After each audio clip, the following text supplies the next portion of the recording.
بسم اللہ الرحمن الرحیم۔ السلام علیکم میرے پیارے معزز ناظرین، امید کرتا ہوں آپ سب خیریت سے ہوں گے۔ نیند کے نہ آنے کی وجوہات، اسباب اور علاج۔ نیند کے نہ آنے سے بہت سارے اسباب ہیں، جن میں پریشانیوں کے علاوہ معدے کی خرابی، قبض، گیس، جسم میں انتہائی خشکی شامل ہے۔ اس کے علاوہ بہت سارے ایسے امراض بھی ہیں جن کی وجہ سے نیند نہیں آتی، مثلا کھانسی، دمہ، خارش، الرجی وغیرہ۔ اگر کوئی شدت کا مرض لاحق ہو تو درجہ ذیل تدابیر اختیار کرنے سے سکون کی نیند آ جاتی ہے۔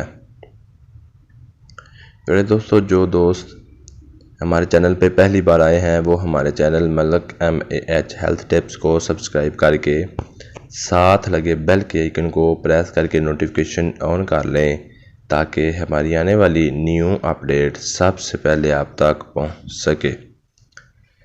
سب سے پہلے دن میں سونے سے پرہیز کریں، کھانا وقت پر کھائیں۔ قبض اور گیس کا سبب ہو تو ہلدی 2 گرام، نمک 1 گرام ملا کر پانی سے صبح شام کھا لیں۔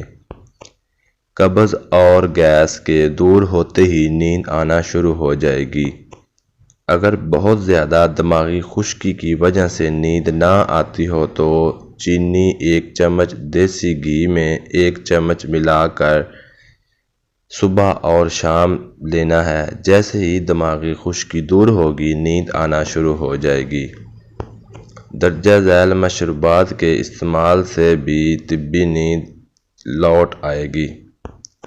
پانی آدھا کلو میں 10 ماشا یعنی تقریباً 10 گرام سونف ڈال کر آگ پر جوش دے لیجیے۔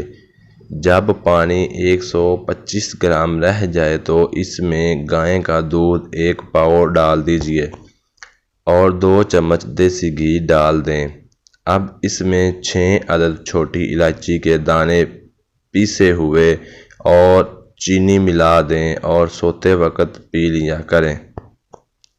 انشاءاللہ چند روز کے استعمال سے نیند آنا شروع ہو جائے گی۔ اس کے علاوہ ایسے افراد جنہیں نیند کم آتی ہو، انہیں رات کا کھانا جلدی کھلائیں اور کم از کم آدھا گھنٹہ ہلکی واک کا مشورہ دیا کریں۔